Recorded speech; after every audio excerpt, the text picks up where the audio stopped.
मर्जीना कासिम के घर की वफादार खादिमा थी, मगर उसकी अकद्ल फहम किसी रानी से कम न थी। अली बाबा ने उसे सारा वाकया बताया। मर्जीना ने गौर से सुना और कहा, आप फिक्र न करें, मेरे जहन में एक तदबीर है।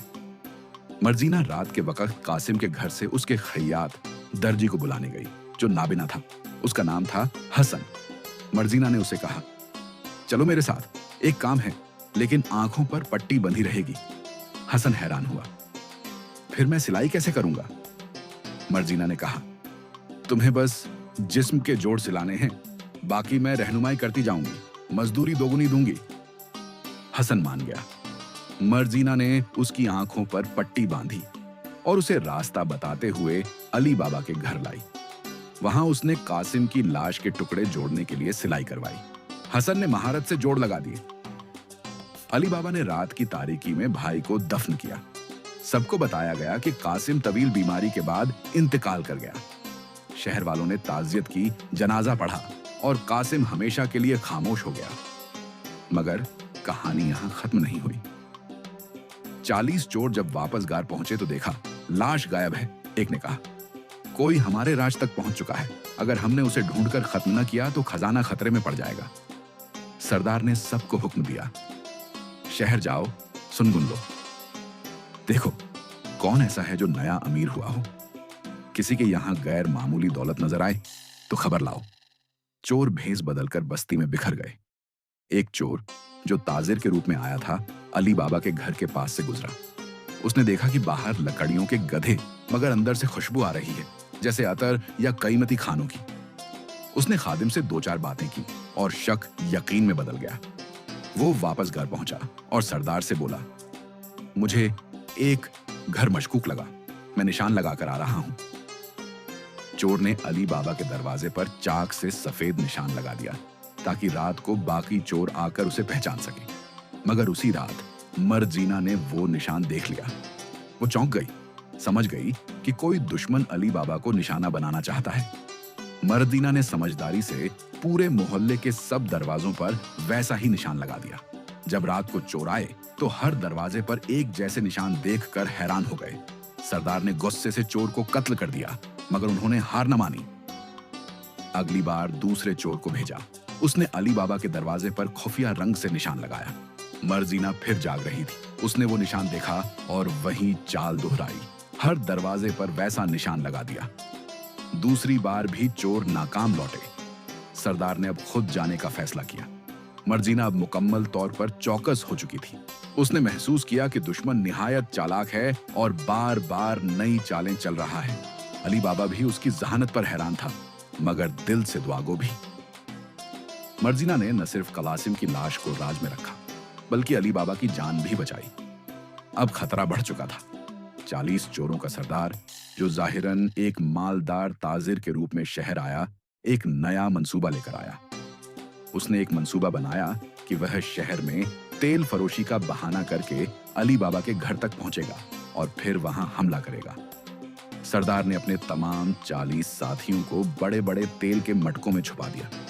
हर एक मटके में एक चोर था और सिर्फ एक मटका में असली तेल था। सरदार खुद ऊंटों के काफिले के साथ, जो तेल से भरे मटकों को ले जा रहे थे, अली बाबा के दरवाजे पर पहुंचा। उसने दरवाजा खटखटाया।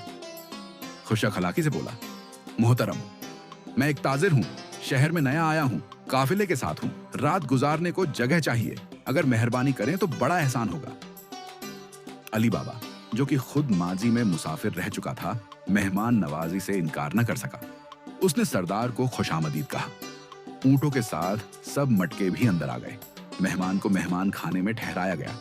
मर्जीना ने ये सब कुछ देखा और उसके दिल में शक की चिंगारी जागी। वो सोचने लगी, एक मामूली सा ताजिर, इतने ज्यादा तेल के मटके, वो भी बिना किसी नौकर के। ये कुछ गड़बड़ है। जब सब सो गए तो मर्जीना चुपके से मटकों के करीब गई। हर मटके को आहिस्तगी से टटोला। एक मटके से इंसान की सांस की आवाज आई। उसका शक यकीन में बदल गया। मर्जीना ने एक दीग में पानी उबाला और हर मटके में खौलता हुआ पानी डाल दिया। एक एक करके सब चोर जो छुपे बैठे थे जलकर हलाक हो गए। अब सिर्फ सरदार बागी था। वो मेहमान खाने में सोया हुआ था, उसे खबर न हुई कि उसके तमाम साथी खत्म हो चुके हैं। सुबह हुई। मर्जीना ने अली बाबा को सब कुछ बताया। वो हैरान व परेशान रह गया। फौरन मेहमान खाने गया, मगर सरदार जा चुका था। वो सुबह सवेरे ही घर से निकल गया था। अब सरदार जान चुका था कि मर्जीना ही वो शख्सियत है जिसने उसके तमाम मंसूबे खाक में मिला दिए। वो अब आखिरी और खतरनाक चाल चलने वाला था। कुछ दिन बाद सरदार ने शहर में एक छोटे से होटल के पास एक दुकान किराए पर ली और बावर्ची के भेस में काम करने लगा। जल्द ही उसका खाना मशहूर हो गया। लोग दूर दूर से आने लगे। मर्जीना भी अक्सर बाजार जाती। कभी कभी वो होटल के सामने से गुजरती। एक दिन जब अली बाबा का बेटा बाजार गया तो वो भी इस होटल में खाना खाने रुक गया। सरदार, जिसने उसे पहचान लिया था, उससे दोस्ती करने लगा। कुछ ही दिनों में वो इतना करीबी हो गया कि अली बाबा के बेटे ने उसे खाने की दावत दे दी। सरदार खुशी खुशी मान गया। जब वो दावत पर अली बाबा के घर आया तो मर्जीना ने उसे देखते ही पहचान लिया। अगरचे भेस बदल चुका था, चेहरे पर दाढ़ी थी, लिबास नया था, मगर वही आंखों की चमक, वही अंदाज। मर्जीना ने फौरन एक नई तदबीर सोची। मर्जीना ने दस्तरख्वान खुद सजाया, अपनी रक्स गाने की सलाहियत का इस्तेमाल किया ताकि मेहमान खुश हो। सब उसके फन के दीवाने हो गए। सरदार भी हैरान होकर उसे देखने लगा। उसी दौरान मर्जीना ने एक खंजर अपनी कमीज के अंदर छुपा लिया था। जैसे ही वो रक्स के करीब पहुंची, एक झटके में सरदार के सीने में खंजर घोंप दिया। अली बाबा और उसके बेटे चौंक उठे।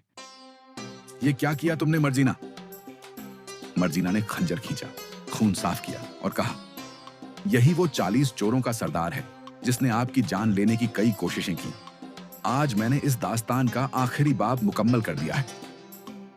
अली बाबा दम बखुद रह गया। उसने मर्जीना को गले से लगा लिया। उसकी आंखों में शुक्र के आंसू थे। अली बाबा ने जल्द ही मर्जीना की शादी अपने बेटे से कर दी। शादी शानदार हुई। शहर भर में चर्चे हुए। कुछ वक्त के बाद अली बाबा ने फैसला किया कि अपने बेटे को खजाने का राज बता दे। वो उसे गार पर ले गया, दुआ सिखाई, खुल जा सिम सिम। गार खुला, खजाने के अंबार नजर आए। अली बाबा ने बेटे से कहा, यह खजाना सिर्फ दौलत नहीं, एक जिम्मेदारी है। इसे राज रखना, ईमानदारी से खर्च करना और किसी लालच में कभी ना आना।